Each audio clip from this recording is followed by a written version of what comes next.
जय गुरु जी। शुक्राना गुरु जी। चौथा अध्याय, विष्णु जी को नारद जी का शाप।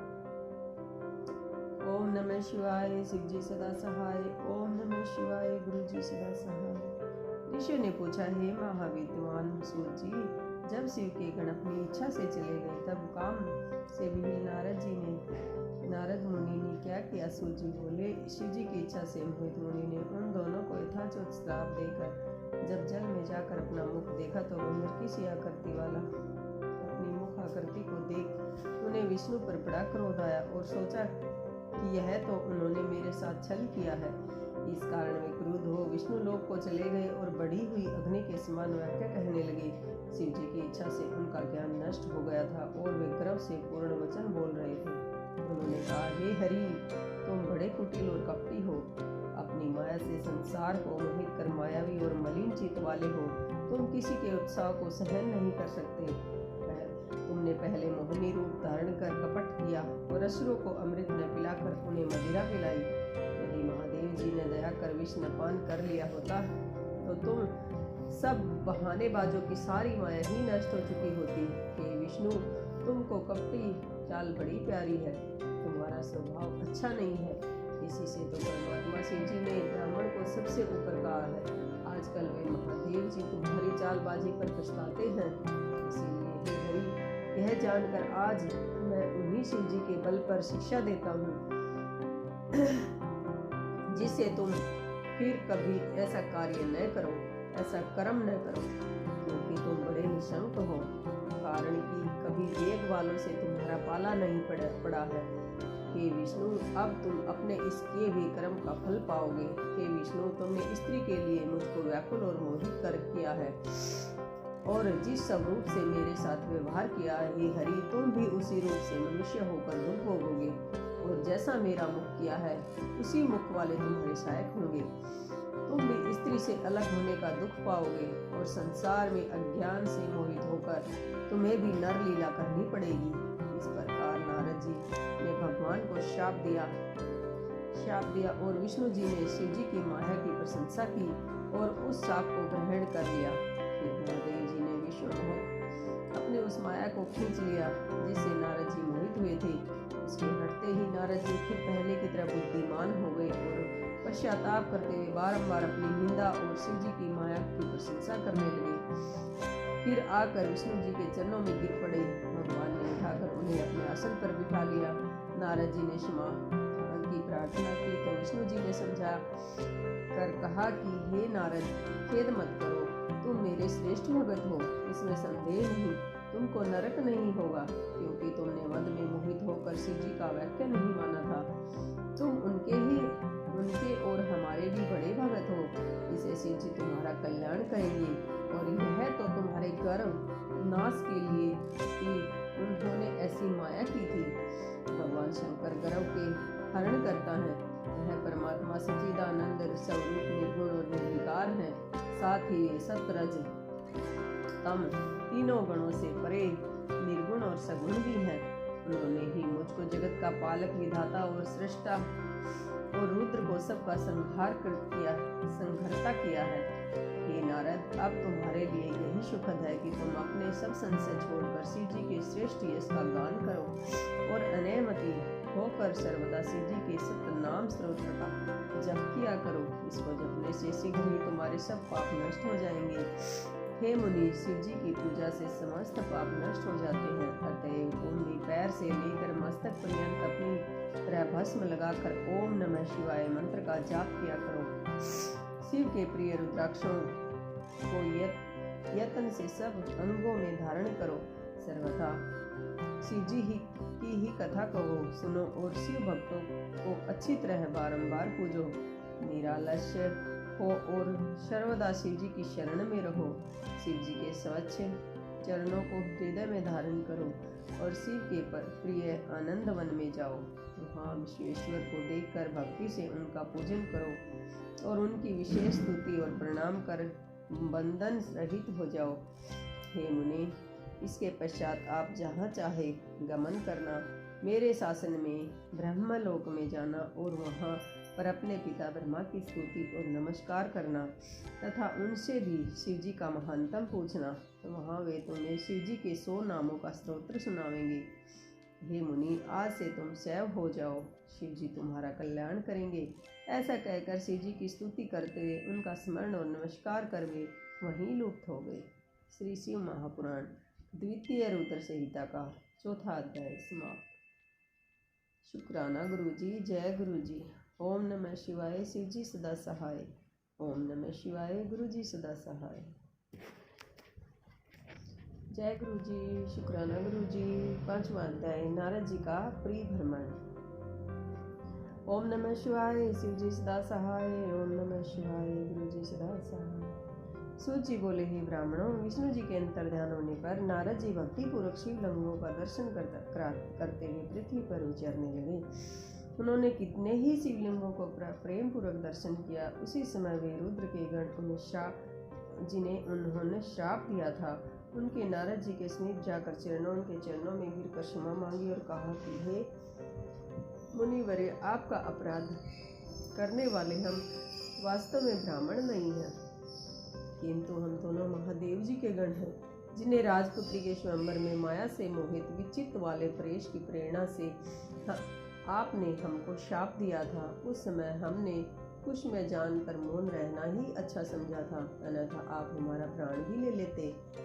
परंतु अब तो आप प्रसन्न होकर हम पर कृपा कीजिए। सूत जी कहते हैं कि जब उन गणों ने भक्ति और आदर से इस प्रकार प्रार्थना की, तो उनके वचनों को सुनकर पश्चाताप करते हुए मुनि ने कहा, हे सत्पुरुषों, मैं मान्य महादेव जी के गणों, शिव जी की इच्छा से पहले निश्चय ही मेरी बुद्धि नष्ट हो गई थी, जिससे मोहवश मैंने तुमको शाप दे दिया था।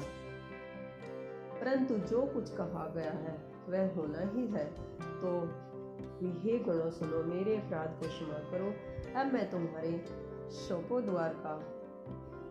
सोपोद्धार का उपाय कहता हूँ। तुम श्रेष्ठ मुनि के लिए से जन्म लेकर राक्षस हो गए, जहाँ तुम्हें सब प्रकार के ऐश्वर्य, प्रताप और बल प्राप्त होगा। तुम संपूर्ण ब्रह्मांड के राजा और जितेंद्रिय शिव भगत होगे, और वही शिव के दूसरे शरीर से मरकर पुनः अपना पद प्राप्त करोगे। सूत जी कहते हैं कि हे नारद जी, इस वाक्य को सुनकर महादेव जी के गण प्रसन्नता से अपने स्थान को चले गए। नारद जी भी शिवलिंगों का दर्शन करते हुए दूसरी ओर पृथ्वी पर पर्यटन करने लगे। चलते चलते वे काशीपुरी में काशीनाथ जी के दर्शन करने गए, जो सबके ऊपर विराजमान शिव जी को प्रिय, शिव को सुख देने वाली और शिव स्वरूपणी नगरी है, उसके दर्शन कर वे कृतार्थ हो गए। वहाँ परम आनंद से उन्होंने काशीनाथ शिव जी का पूजन किया और उनकी महिमा वर्णन करते हुए प्रेम से विलीन हो गए। पश्चात नारद जी ब्रह्मलोक को गए। वहाँ जाकर उन्होंने अनेक प्रकार से अपने पिता ब्रह्मा से शिव तत्व को पूछा। श्री शिव महापुराण द्वितीय रुद्र संहिता का 5वां अध्याय समाप्त। जय गुरु जी। शुक्राना गुरु जी। ओम नमः शिवाय। शिव जी सदा सहाय। ओम नमः शिवाय। गुरु जी सदा सहाय। जय गुरु जी। शुक्राना गुरु जी। श्री शिव महापुराण का 6वां अध्याय। ब्रह्मा जी द्वारा प्रकृति के 25 तत्वों का वर्णन। ओम नमः शिवाय। शिव जी सदा सहाय। ओम नमः शिवाय। गुरु जी सदा सहाय। ब्रह्मा जी बोले, हे ब्राह्मण, तुमने लोक कल्याणकारी यह बड़ा ही उत्तम प्रश्न किया है, जिसे भगवान विष्णु भी नहीं जानते। महाप्रलय के समय में सब स्थावर जंगम के नष्ट होने पर जब सूर्य ग्रह ताराओं के रहित होकर सब अंधकार में हो गया था, तब चंद्र, दिन, रात, अग्नि, वायु, पृथ्वी, जल कुछ भी नहीं था। प्रधान आकाश और अन्य तेज भी शून्य हो गया था। तब सुई से भेदन करने योग्य निरंतर घोर अंधकार में वह एक सद ब्रह्मा ही था, जिसको सत्य कहते हैं। जब सत्य असत स्वरूप कुछ भी नहीं रह गया और जिसको योगी निरंतर हृदय काश में देखते हैं, जो मन वाणी से परे, इंद्रियों के विषय में रहित, नाम और वर्ण रहित, स्थूल और स्थूल भी नहीं है, जिसमें ह्रस्व, दीर्घ एवं लघु, गुरु घटना बढ़ना भी कुछ नहीं होता। श्रुति भी जिसकी सत्ता को चकित होकर कहती है, वह सत्य ज्ञान और अनंत स्वरूप और परम आनंद परम पुरुष है, जो ज्ञान में और शोभा युक्त है, जो अमूर्त पर तत्व है, वही सदाशिव की मूर्ति है। इसी को पंडित अर्वाचीन और प्राचीन ईश्वर की मूर्ति कहते हैं।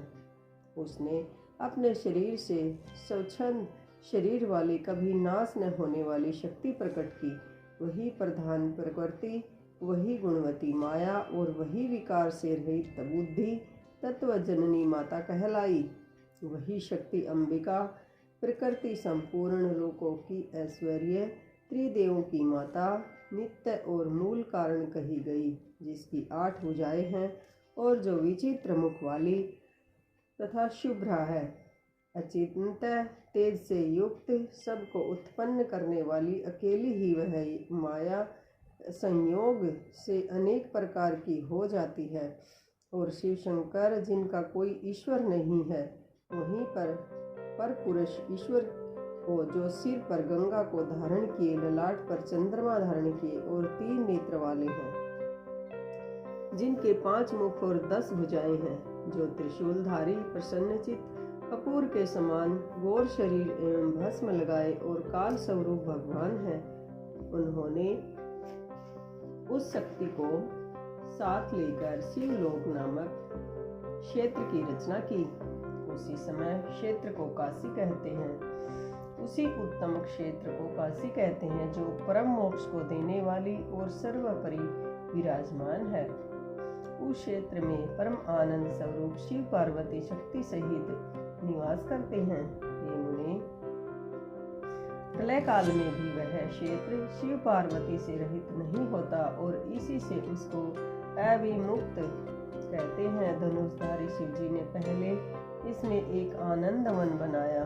उस आनंदवन में शिव निर्माण की इच्छा हुई और उन्होंने सोचा कि हम इसका भार किसी दूसरे पर देकर शक्ति से काशी में केवल शयन करें। इस प्रकार निश्चय कर उनके दक्षिण के 10वें अंश में सुधारूप आशयों का व्यापार किया, जिससे त्रिलोकी में एक सुंदर पुरुष का आविर्भाव हुआ, जो शांत और सत्व गुणों से युक्त एवं गंभीरता से में सागर के समान था। तब उस अजय पुरुष ने प्रकट होकर परमेश्वर शंभु को प्रणाम कर कहा, हे स्वामी, मेरा नाम कहकर मेरे कर्मों को भी तो कहिए। यह सुनकर प्रभु शिव जी हंस कर बोले कि सर्वत्र व्यापक होने से जगत में तुम्हारा विष्णु नाम प्रसिद्ध होगा तथा भक्तों को सुख देने वाले तुम्हारे और भी बहुत से नाम होंगे। तुम परम कार्य साधन के लिए दृढ़ता से तप करो। ऐसा कहकर शंकर जी ने अपने श्वास मार्ग में से वेदों को दिया। तब अच्युत विष्णु ने शिव जी को नमस्कार कर बड़ा तप किया और शिव जी अंतर्ध्यान हो गए।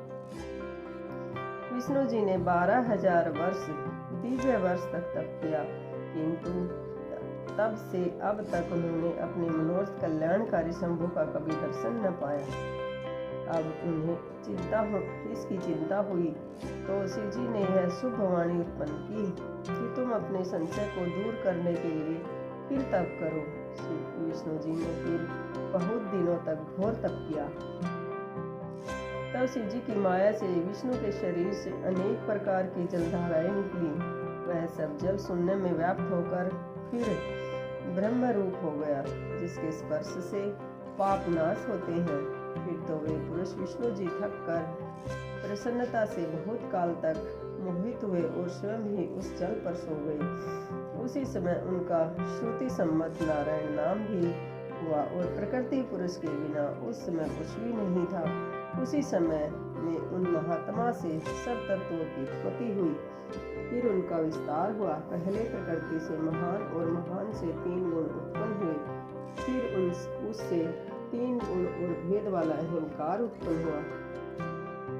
उससे तन्मात्रा, शब्द, स्पर्श, रूप, रस और गंध, पंचभूत पृथ्वी, जल, तेज, वायु और आकाश प्रकट हुए और उससे नेत्र, कान, नाक, जिह्वा और त्वचा आदि ज्ञान इंद्रियां तथा वाणी, हाथ पैर, गुद्दा और उपस्थ वे कामेंद्रियां उत्पन्न हुई। इस प्रकार पुरुष के बिना यह सब प्रकृति का जड़ रूप कार्य हुआ। जो सब तत्व शिव जी की इच्छा से 24 प्रकार के हैं, ये सब एकत्र होकर ब्रह्म रूप जल में सो रहे। जय गुरु जी, शुक्राना गुरु जी। श्री शिव महापुराण रुद्र संहिता का 6वां अध्याय समाप्त। ओम नमः शिवाय, शिव जी सदा सहाय। ओम नमः शिवाय, गुरु जी सदा सहाय। जय गुरु। शिव महापुराण के अगले अध्याय के लिए चैनल को सब्सक्राइब करें।